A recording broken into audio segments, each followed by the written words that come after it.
Eternal Wedding Collections by Chungat Jewelry. ഇതെല്ലാം എന്റെ കല്യാണത്തിന് വാങ്ങിയതാ. വാവ്, ഇതെവിടുന്നാ? MV Chacko golden diamonds Angamaly.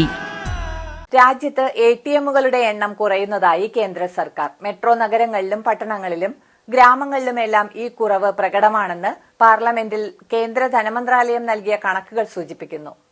Metro നഗരങ്ങളിലാണ് ATMകൾ കൂടുതൽ കുറഞ്ഞിരിക്കുന്നത്. 2019 മുതൽ 2023 വരെ ATMകളുടെ എണ്ണത്തിൽ വർധനവുണ്ടായിട്ടുണ്ട്. എന്നാൽ 2023 ശേഷം എണ്ണം കുറയുന്നതായാണ് വ്യക്തമാകുന്നത്. 2019 സെപ്റ്റംബറിൽ 2,27,886 ATMകളാണ് രാജ്യത്തുണ്ടായിരുന്നത്. 2024 സെപ്റ്റംബറിൽ ഇത് 2,57,078 ആണ്. 5 വർഷം കൊണ്ട് 11.90% വർധനവുണ്ടായത്. അതേസമയം 2023 സെപ്റ്റംബറിലെ 2,57,940 എണ്ണത്തെ അപേക്ഷിച്ച് 2024 ATMകളുടെ എണ്ണത്തിൽ 2,862 എണ്ണത്തിന്റെ കുറവുണ്ടായി.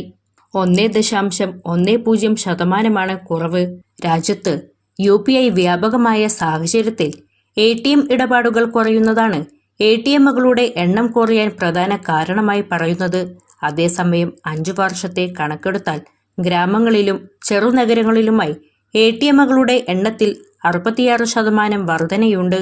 ബാങ്കുകളുടെ ലയനം നടപ്പിലാക്കിയതും പ്രവർത്തനം ലാഭകരമല്ലാത്ത കേന്ദ്ര ബാങ്കുകൾ ഒഴിവാക്കുന്നതും ATMകളുടെ എണ്ണം കുറയാൻ കാരണമായിട്ടുണ്ടെന്നും സർക്കാർ പറയുന്നു.